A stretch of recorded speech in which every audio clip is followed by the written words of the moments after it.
नमस्कार दोस्तों, स्वागत है आप सबका एक बार फिर से हमारे YouTube channel vision of peace में। दोस्तों, जैसा कि आप सब जानते हैं कि अपने इस चैनल पर हम आपके लिए लेकर के आते हैं स्पिरिचुअल और मोटिवेशनल थॉट्स। तो आज का जो हमारा थॉट है वो है love is God and God is love, यानी कि प्यार ही परमात्मा है और परमात्मा ही प्यार है। दोस्तों, वैसे तो हम सब किसी न किसी रूप में इस शब्द से ऑलरेडी वाकिफ़ हैं, लेकिन फिर भी आज हम इस प्यार के बारे में और खोलकर थोड़ी सी चर्चा करेंगे। आखिर क्या है ये प्यार? दोस्तों, आज के दौर में प्यार शब्द के मायने बहुत बदल गए हैं, या यूं कहूं कि आज की जो पीढ़ी है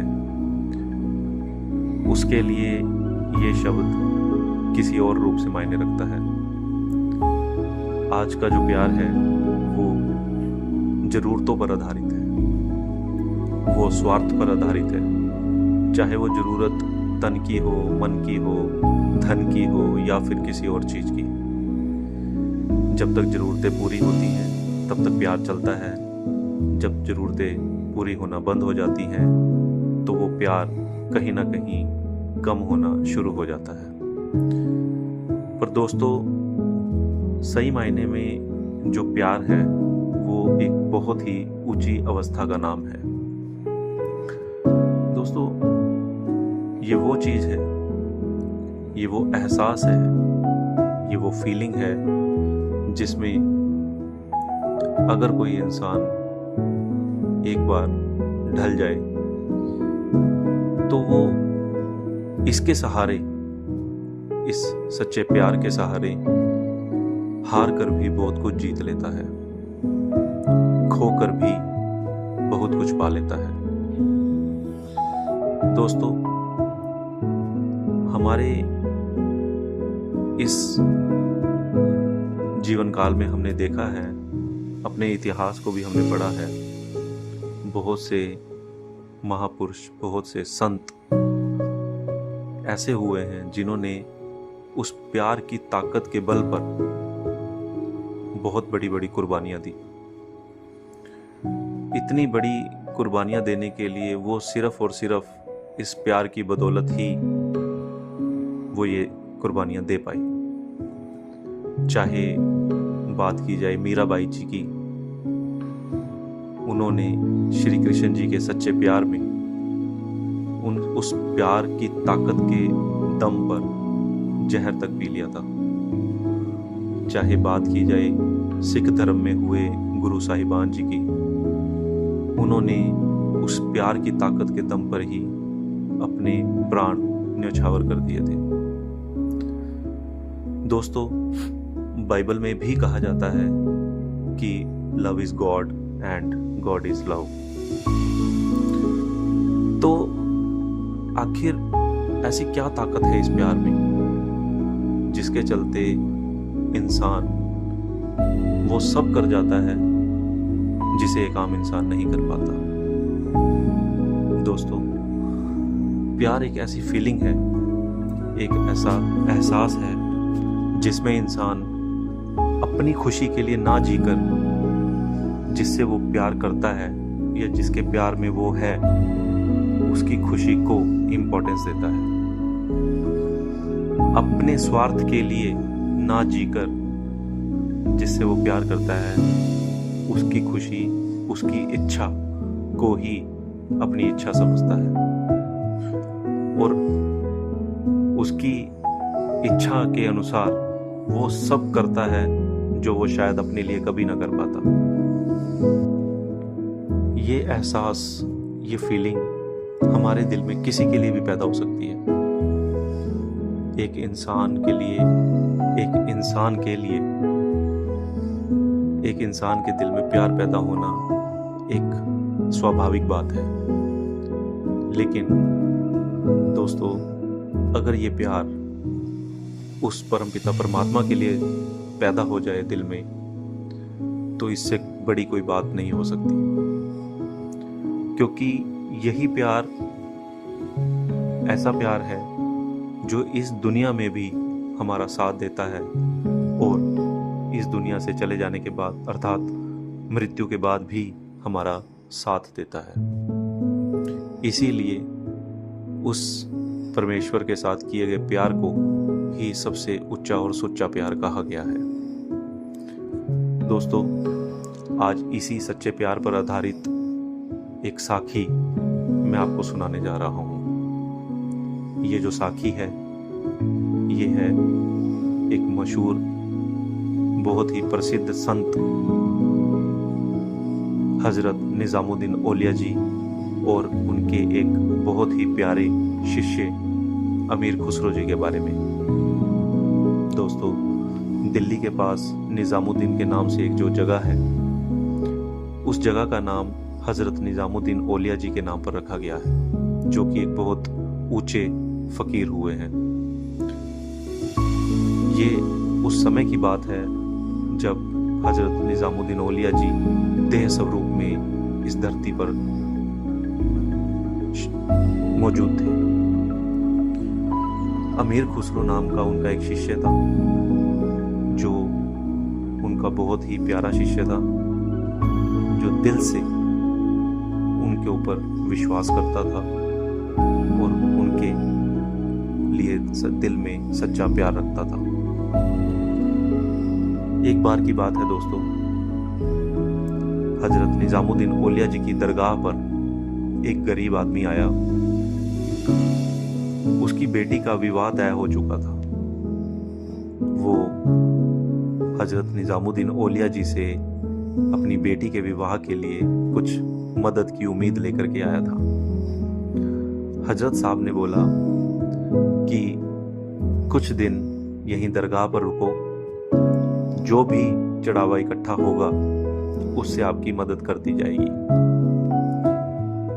तो उस गरीब आदमी ने हजरत साहब के कहे अनुसार उनकी दरगाह पर रुकना स्वीकार किया। उधर जो अमीर खुसरो जी थे, जो कि हजरत साहब के एक शिष्य थे और हजरत साहब के लिए अपने दिल में सच्चा प्रेम और विरह रखते थे, वो मुल्तान में, जो मुल्तान के हाकिम थे, उनके यहाँ नौकरी किया करते थे। अपनी रिटायरमेंट लेकर के जब अमीर खुसरो जी अपने परिवार के साथ अपना सारा साजो सामान और अपना सारी धन दौलत ऊंटों पर लाद कर हमेशा हमेशा के लिए हजरत निजामुद्दीन औलिया जी की दरगाह की तरफ आ रहे थे। इधर कुछ दिन रुकने के बाद भी जब निजामुद्दीन औलिया जी की दरगाह में वो चढ़ावा इकट्ठा नहीं हो पाया, तो 3 या 4 दिन बाद उस गरीब आदमी ने हजरत निजामुद्दीन औलिया जी से इजाज़त मांगी कि अब मुझे जाने की इजाज़त दें, मेरी बेटी का विवाह है और मुझे बहुत सारी तैयारियां करनी है। इस पर औलिया जी ने ये कहा कि कुछ खास चढ़ावा इकट्ठा नहीं हुआ है जिससे मैं आपकी मदद कर सकूं, इसीलिए आप एक काम कीजिए, आप मेरी ये जुत्ती ले जाइए। गरीब आदमी औलिया जी की जुत्ती लेकर के वहां से चल पड़ता है। दूसरी तरफ से हजरत साहब का जो प्यारा शिष्य था अमीर खुसरो अपने परिवार और अपने साजो सामान के साथ उनकी दरगाह की तरफ आ रहा है। रास्ते में अमीर खुसरो को अपने मुर्शिद की दरगाह की खुशबू आती है। वो ये कहता है कि मेरे मुर्शिद की दरगाह की खुशबू कहाँ से आ रही है। जब उसने चारों तरफ देखा तो उसे सामने से एक आदमी आता दिखता है। जैसे ही वो आदमी उसे क्रॉस करके निकलता है, खुशबू भी उस आदमी के पीछे पीछे जा रही होती है, चली जाती है। अमीर खुसरो जी उस व्यक्ति को रोकते हैं और उससे पूछते हैं कि अरे भाई, कहाँ से आ रहे हो? तो वो बताता है कि मैं हजरत निज़ामुद्दीन औलिया जी की दरगाह से आ रहा हूँ। इस पर अमीर खुसरो जी खुशी से झूम उठते हैं और उससे अपने मुर्शिद का हाल चाल पूछते हैं और पूछते हैं कि आपका कैसे जाना हुआ। तो वो आदमी सारी स्टोरी बताता है कि वो अपनी बेटी के विवाह के लिए मदद मांगने के लिए गया था, परंतु 4 दिन रुकने के बाद भी उसकी मदद नहीं हो पाई है और औलिया जी ने उसे अपनी ये जुत्ती दे करके वहाँ से भेजा है। बस इतना सुनते ही अमीर खुसरो जी समझ जाते हैं कि उनको अपने मुर्शिद की दरगाह की खुशबू किस वस्तु में से आ रही थी। तो यही वो सच्चा प्यार था अपने गुरु के लिए कि वो उनकी जुत्ती देखकर भी उस प्यार से भर गए। उन्होंने किसी भी कीमत पर वो जुत्ती उस आदमी से लेनी चाहिए और उसे कहा कि ये जुत्ती आप मुझे दे दें और इसके बदले में मुझसे जो कीमत चाहे मांग लें। गरीब आदमी ने कहा कि वैसे भी ये जुत्ती मेरे किसी काम की नहीं, आप इसे ले लो और जो आप मुझे देना चाहो आप दे दो। दोस्तों, इतिहास में ऐसा कहा जाता है कि अमीर खुसरो जी ने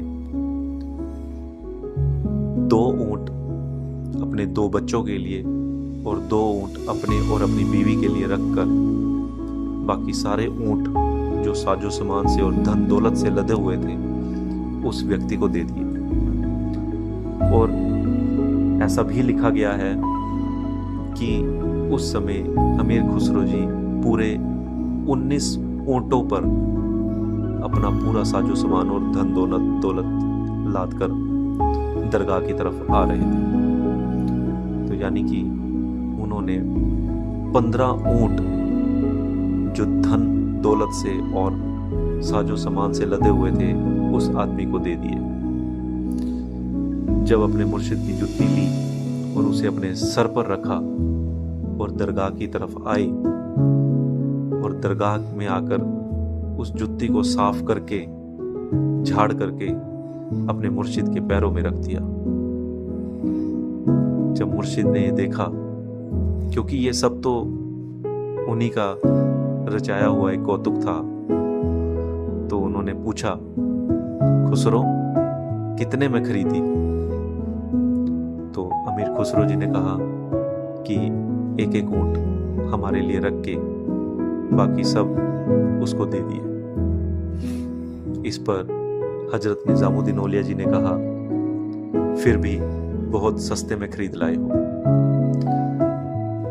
ऐसा उन्होंने इसलिए कहा दोस्तों, क्योंकि वो जानते थे कि इसके बदले में वो अमीर खुसरो को क्या देने वाले हैं। अमीर खुसरो जी को हजरत साहब ने प्यार की वो दौलत बख्श दी, प्यार की वो नजर बख्श दी, जिससे अमीर खुसरो अपने मुर्शिद का ही रूप हो गए। दोस्तों, हम सब भी चाहते हैं कि ये प्यार हमारे अंदर भी पैदा हो, लेकिन प्यार कोई ऐसी वस्तु नहीं है जिसे हम बाजार में जाकर के खरीद लाएं या इसकी किसी को इसकी कीमत अदा करके उससे ये ले लिया जाए। दोस्तों, जब हम इसे खरीद नहीं सकते, किसी से ले नहीं सकते, तो इसे कैसे अपने अंदर पैदा करें? ये सवाल अक्सर हमारे अंदर उठता है, खास तौर पे उन जीवों के अंदर जो परमार्थ के रास्ते पर चलने का शौक रखते हैं। तो दोस्तों, मैं आपको बताना चाहूँगा कि ये जो प्यार है, ये उस परमात्मा ने हमारे अंदर ऑलरेडी रखा हुआ है। जैसे दूध के अंदर घी भी है और दही भी है, लेकिन ना तो वो हमें दिखाई देते हैं, ना ही हम ऐसे उनका कोई फ़ायदा उठा सकते हैं। लेकिन अगर हम एक प्रोसेस को फॉलो करें, एक प्रक्रिया को फॉलो करें, तो हम दूध से दही भी पा सकते हैं और वो घी भी निकाल सकते हैं। इसी तरह परमात्मा का वो बख्शा हुआ प्यार हमारे अंदर है, क्योंकि इस सृष्टि के हर जीव में, बेशक वो इंसान हो, पशु पक्षी हो, कीड़े मकोड़े हो, नदियां हो, पर्वत हो, पहाड़ हो, जल हो, हर इस सृष्टि के कण कण में वो परमात्मा विराजमान है और वो परमात्मा ही प्यार का रूप है। जब हर एक जीव में, हर एक कण में वो परमात्मा है और वो परमात्मा ही प्यार है, तो इसका मतलब है कि वो प्यार हम सबके अंदर है। तो दोस्तों, जब वो प्यार हम सबके अंदर है तो जरूरत है सिर्फ उसे जागृत करने की। तो उसे जागृत कैसे किया जाए? दोस्तों, जब हम उस प्यार को अपने अंदर जागृत करना चाहते हैं तो सबसे पहले हमें क्या करना होगा? हमें उस परमपिता परमात्मा से प्यार करना होगा। उससे हम प्यार कैसे कर सकते हैं? उसकी बनाई हुई इस सृष्टि से प्यार करके हम उससे प्यार कर सकते हैं। उससे प्यार करने का सबसे आसान तरीका यही है कि इस जीवन में जो भी उसने बनाया है, जो भी सृष्टि में उसने बनाया है, हम उससे प्यार करें। जब हम उसकी बनाई हुई चीज़ों से, उसके बनाए हुए इंसानों से, उसके बनाए हुए जीव जंतुओं से, पशु पक्षियों से और इस सृष्टि के कण कण से प्यार करना शुरू करेंगे तो अपने आप उस परमात्मा के लिए भी प्यार जागना हमारे अंदर शुरू हो जाएगा। दोस्तों, जैसा उसने हमें बनाया है उसे स्वीकार कीजिए। जो उसने हमें दिया है उसे स्वीकार कीजिए। जो उसने हमें दिया है शायद बहुतों के पास वो नहीं है। जैसा उसने हमें बनाया है शायद बहुत से लोग वैसा बनने के लिए तरसते हैं। दोस्तों, इसके आगे मैं ये कहना चाहूँगा कि अपनी कंप्लेंट्स को, अपनी शिकायतों को बंद कीजिए। अपनी शिकायतों को शुक्राने में बदलिए। उसने हमें जैसा बनाया है, जैसा जो दिया है, उसके लिए उस परमपिता परमात्मा का शुक्र कीजिए। उसका शुक्र कीजिए कि उसने हमें इंसानी जामे में भेजा है। हमने देखा है बहुत सारे जीव जंतुओं को, कीड़े मकोड़ों को, कितनी मुश्किल है उनकी जिंदगी। उसका शुक्र कीजिए कि हम इंसान हैं। उसका शुक्र कीजिए कि हमारे पास हमारा परिवार है। उसका शुक्र कीजिए कि हमारे पास मकान है। हमें 3 समय का खाना आराम से मिल जाता है। नहीं तो बहुत सारी योनियां ऐसी हैं जिसमें 3 समय का खाना लेने के लिए भी बहुत मशक्कत करनी पड़ती है। तो जैसे जैसे हम अपनी शिकायतों को, अपनी कंप्लेंट्स को उसके शुक्राने में बदलेंगे, उसकी सृष्टि में बनाए हुए उसके जीवों से प्यार करना शुरू करेंगे, तो खुद ब खुद उस परमात्मा के लिए प्यार हमारे अंदर जागृत होना शुरू हो जाएगा। उसके लिए समय निकालिए, उसके साथ जुड़ने के लिए, उसके साथ बात करने के लिए समय निकालिए। अपने गिले शिकवे भी उसके साथ साझा कीजिए। अपनी खुशियां भी उसके साथ साझा कीजिए। उसे अपना सच्चा मित्र समझिए। हर घड़ी उसका शुक्र कीजिए। धीरे धीरे आप ये महसूस करेंगे कि परमपिता परमात्मा एक सूक्ष्म शक्ति के रूप में हमेशा आपके साथ है। जब आप इस अवस्था में आ जाएंगे कि जब आप ऐसा फील करेंगे कि वो परमात्मा एक सूक्ष्म शक्ति के रूप में हमेशा आपके साथ है, हमेशा आपकी मदद कर रहा है, हमेशा हर काम में आपका साथ दे रहा है, तो आप ये मान सकते हैं कि वो प्यार आपके अंदर पनपने लगा है। दोस्तों, इस तरह हम भी अपने अंदर उस परमपिता परमात्मा के लिए वो सच्चा प्यार जागृत कर सकते हैं। तो अगर आज के इस विचार से, आज की इस चर्चा से आप एग्री करते हैं, आप सहमत हैं, आपको अच्छा लगा है ये सुनकर, तो आप इस वीडियो को लाइक कर सकते हैं। ऐसे ही वीडियोस और ऐसे ही थॉट्स आपको आगे भी मिलते रहें, इसके लिए आप चैनल को सब्सक्राइब भी कर सकते हैं। तो मिलते हैं अपने अगले थॉट के साथ, तब तक के लिए शुक्रिया, नमस्कार।